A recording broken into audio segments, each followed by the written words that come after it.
अब विदेशी तो यहां से चले गए, लेकिन इस्लाम खबर मोहन भागवत को लेकर है, जिन्होंने इस्लाम को लेकर एक बड़ा बयान दिया और उनका बयान धड़ल्ले से सोशल मीडिया पर वायरल हो रहा है। नागपुर में बोल रहे थे मोहन भागवत, क्या कुछ कहा है वो आपको बताते चले। पहले उन्होंने कहा कि पूरे विश्व में इस्लाम का आक्रमण हुआ, स्पेन से लेकर मंगोलिया तक छा गया। वहां के लोग धीरे धीरे जागे, उन्होंने आक्रमणकारियों को पराजित कर दिया, तो इस्लाम अपने कार्य क्षेत्र में ही सिकुड़ गया। सबने सब बदल दिया। अब यहां से विदेशी तो चले गए, लेकिन इस्लाम की पूजा कहां सुरक्षित चलती है? यहीं सुरक्षित चलती है। तो बड़ा बयान मोहन भागवत का है। उन लोगों को जवाब है जो कहते हैं कि भारत में मुसलमान जो है वो खतरे में है, क्योंकि राहुल गांधी ने भी अमेरिका में जब भाषण दिया तो भाषण के बाद में उनसे भी सवाल पूछा गया कि भारत में मुसलमान जो है वो खतरे में है, उन पर अत्याचार हो रहा है, उन्हें जेलों में डाला जा रहा है। तो इस पूरे प्रकरण के बीच में मोहन भागवत का ये बयान जो है वो सामने आया है। मोहन भागवत ने क्या कुछ कहा है, आप उनके शब्दों में सुनिए। पूरे दुनिया में इस्लाम का आक्रमण हुआ, स्पेन से मंगोलिया तक छा गया। धीरे धीरे कालक्रम में वहां के लोग जागे, उन्होंने आक्रमणकारियों को परास्त किया, तो अपने कार्यक्षेत्र में इस्लाम सिकुड़ गया। सब ने सब बदल दिया। अब विदेशी तो यहां से चले गए, लेकिन इस्लाम की पूजा कहां सुरक्षित चलती? यहीं सुरक्षित चलती है। कितने दिन हुए, कितने शतक हुए, ये चल रहा है सहजीवन।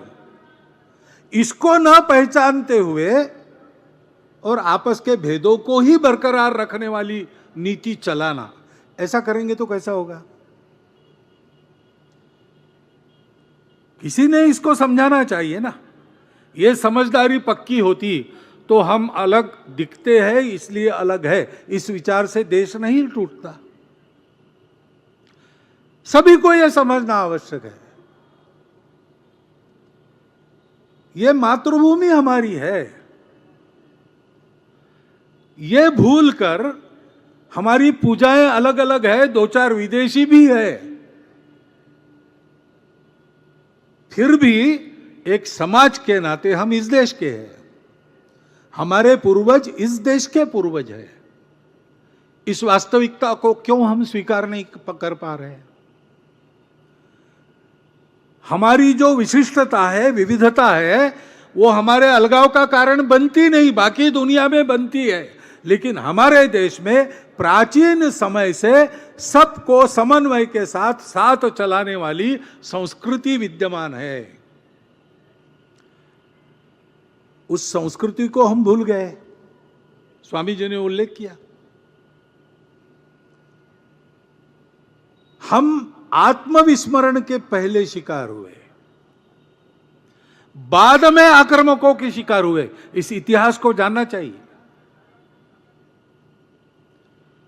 अब वो आक्रमण तो चला गया, लेकिन उस हमारे पूर्व जीवन का स्मरण करना, उस हमारी पूर्वज परंपरा का स्मरण करना, उस हम सबकी ये जो विश्व में उदार संस्कृति है, सब विविधताओं का स्वीकार और स्वागत करने वाली संस्कृति है, उसके संस्कारों पर चलना। उसके संस्कारों में सत्य है, नेगेशन से काम नहीं होता। जात पात में भेद नहीं था, ऐसा कभी कभी समर्थन कुछ लोग करते हैं, ऐसा नहीं है। हुआ है हमारे देश में यह अन्याय।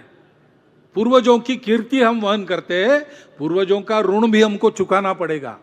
इस भावना से विचार करें। होंगे हमारी पूजा बाहर से आई, हमको आदत होगी, हमको अच्छी भी लगती होगी, नहीं छोड़ेंगे, ठीक है, लेकिन देश तो हमारा अपना है, पूर्वज तो हम बदल नहीं सकते। इस देश की संस्कृति हमारी संस्कृति है। यह सब हमको जोड़ने वाला मसाला है।